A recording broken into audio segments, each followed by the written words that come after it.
வணக்கம். இப்போ நம்ம ஒரு வெள்ளையப்பத்துக்கு மாவு എങ്ങനെ റെഡിയാക്കണ്ടെന്ന് കാണിച്ചു തരാം. നമുക്ക് വെള്ളയപ്പത്തിന് ഈസി ആയിട്ട് സോഫ്റ്റ് ആയിട്ട് നല്ല മാവ് കിട്ടും. ഈസിയാണ്, നമുക്ക് എല്ലാവരും ചെയ്യും. എന്നാലും എൻ്റെ മെത്തേഡ് കാണിച്ചു തരാം. ഓക്കെ. ഇപ്പോൾ 2 ടേബിൾ സ്പൂൺ ചോറ്, ഇന്ന് കാലത്ത് വെച്ച ചോറ് തന്നെ അതെടുത്തിരിക്കുക. 2 ടേബിൾ സ്പൂൺ നാളികേരം.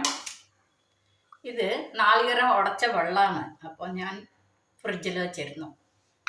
ഇത് ഞാൻ സാധാരണ ചെറിയൊരു ഗ്ലാസ് പച്ചരിയാണ് കുതിർത്തിരിക്കണേ. ഇത് 3 നമുക്ക് ഇട്ടിട്ട് അരച്ചിട്ട് കൊണ്ടുവരാം. ഓക്കെ.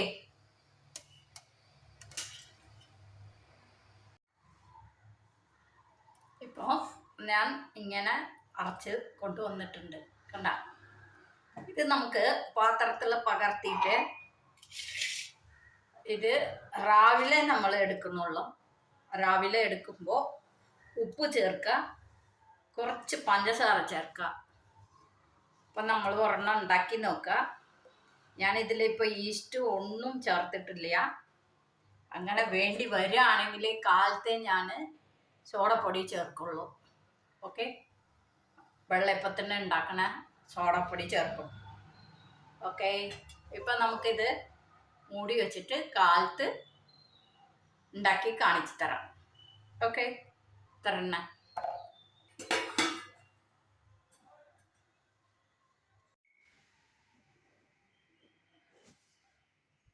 ഉപ്പ്, കുറച്ച് പഞ്ചസാര,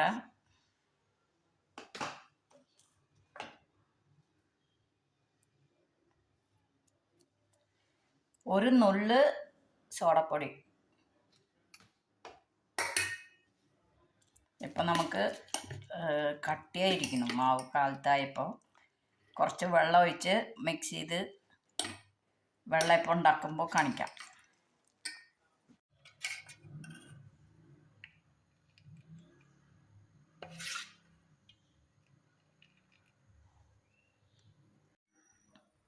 വെള്ളയപ്പം നല്ല സൂപ്പറായിട്ട് വന്നിട്ടുണ്ട്. കണ്ട, അതന്നെ മാവ് നമുക്ക്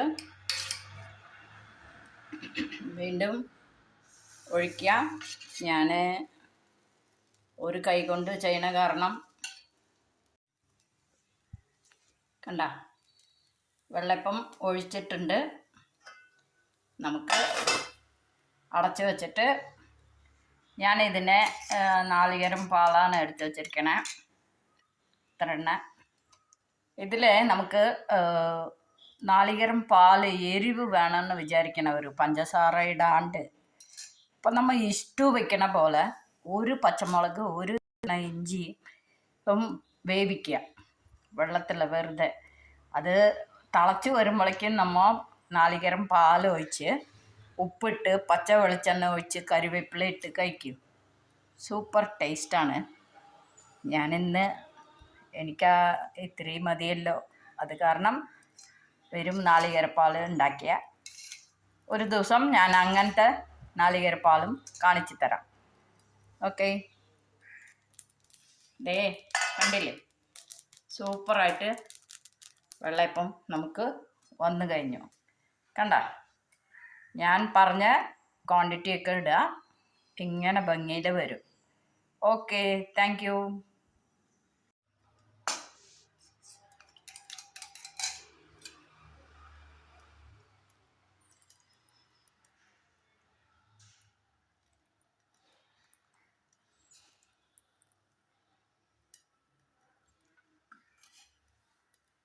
കണ്ട, നല്ല സോഫ്റ്റ് വെള്ളയപ്പം. ഓക്കെ.